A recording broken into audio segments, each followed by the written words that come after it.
Well, it's 2018 now, and suddenly I was reminded of 2008, 10 years ago. Okay, so what happened 10 years ago was overnight the petrol prices shot up by 78 cents per litre overnight.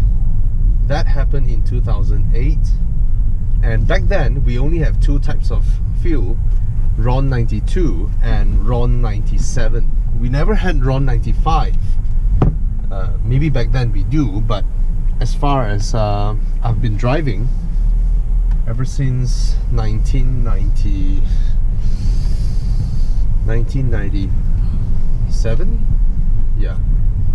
So overnight, the petrol prices at our fuel pumps went up by 78 cents to 1 litre, 2 ringgit 70 cents. And if any of you are sort of about my age, or of course older, you would have remembered that havoc that night. Okay, the entire country was sent into a shock of despair. Every petrol station had, like, I don't know how long the queue is, you know. The whole traffic congestion in the city came to a standstill, a halt, because everybody was queuing out of the petrol station. Nobody can get in or out, even those that had filled in their cars. And some people who were just caught in the middle of this fiasco, I remember they sat in traffic for, like, I don't know, 1.5 hours or 2. Yeah, basically they in order to save fuel, they use up their remaining fuel standing still in traffic. Well, of course, that is a reaction from the panic that came in, right? That was a huge shock. And you know what? Ever since that night, I decided to pump the most expensive fuel I can find. There's a bit of a story to that. I think some of you will always see that, oh, Bobby always pump V-Power Racing. To me, right, it's partly, of course, I know the cleaning agents in that field or whatever, but most of it is a bit religious for me, because let me explain. 10 years ago, I just started my business per se, you know. I quit my job and I decided I wanted to do my own thing. And my pay was 3,500 ringgit, and our business just started. We haven't got any advertisers, any income yet. It's just money that we have pulled to basically burn.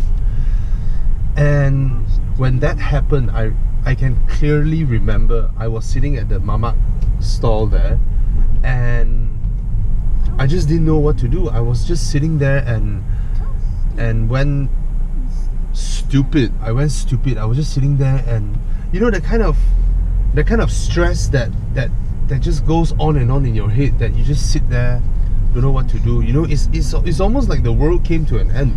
It's like me and my partner were both like, what? We just couldn't believe it, you know. It's like, what? Per litre going up by 78 cents? We're dead, you know.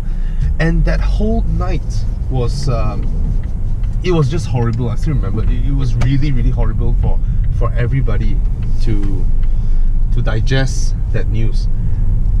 And then, as I was frustrating throughout the night, you know, I think it was, I don't know, 3 a.m. or 4 a.m. Suddenly this thing popped up in my head, and I go like, well, what if the prices went up to 5 ringgit a litre, or 6 or 8 ringgit per litre? What can I do? I can't do anything about it, right? Because it's an external factor, right? It was decided by the government or whatever, global prices and all that. I can't do nuts about it. And all the cars on the road will still have to, I mean, can't just throw our cars away, right?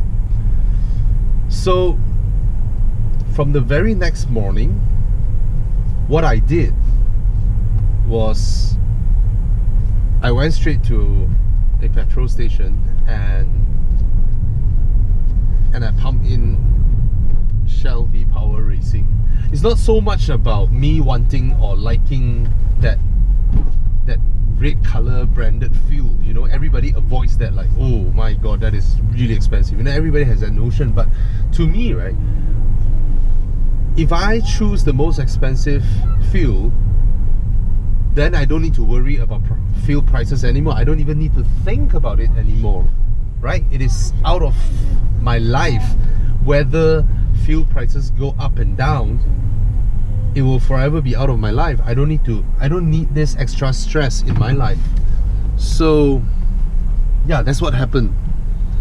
And I'm glad that realization came, because ever since 2008 until now, I never really bothered about fuel prices anymore, whether they go up or down, because I couldn't control it. Why do I even bother about it? If I look at it the whole night, I get stressed, but the morning, when the morning comes, I still have to refuel at that price. So that's my learning. And it's only today when someone commented in one of my videos that I realized it's been 10 years since. I thought it was, I don't know, 2010 or 11, but apparently it was 2008. And yeah, so that happened. And ever since then, I didn't really bother much about fuel prices, because, I mean, like I said again, you might as well use the effort on something else. The stress level that you get every week monitoring, is it every week or every month now? I'm not sure. The prices up or down, it doesn't do you any good at all. So yeah, that's what I want to say today. And if my neighborhood has a Petron, I would be filling up with that RON 100 fuel. So yeah, to me it's more religious than scientific in terms of my decision to stick to, you know, V-Power Racing. And yeah, I intend to do that, because, I mean, some people will say, yeah, you can afford it, but no, when that happened, my pay was like 3,500. I couldn't afford it. But what is affordability? I think at the end of the day is about you adapting to it, because if you can't do anything about it, 1 week in, 1 month in, you get used to it, and then that will be the equilibrium of the price that is within your perception of what it is worth.